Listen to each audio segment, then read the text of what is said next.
All right, thank you, Jason. The West Virginia Public Service Commission has dismissed a petition to investigate the city of Parkersburg's plan to privatize its trash services. The commission ruled yesterday that it lacks jurisdiction over municipal waste collection. The decision came after Parkersburg property owner Carol Hanlon filed a complaint in December requesting an investigation into the city's proposed contract with waste management. Parkersburg Mayor Tom Joyce says he's pleased but unsurprised by the decision, saying he remains focused on getting residents reliable solid waste collection through the city's contract with waste management. Hanlon says the ruling doesn't settle the matter.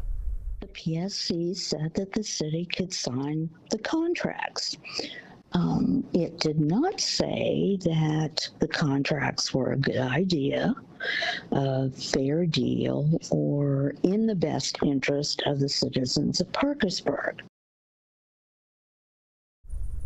Hanlon notes that petitions are now circulating among residents opposed to waste services privatization who hope to put a referendum before voters. The contract with waste management was approved by Parkersburg City Council last month. Council also approved the first reading of a contract for curbside recycling collection with Rumpke Waste and Recycling yesterday.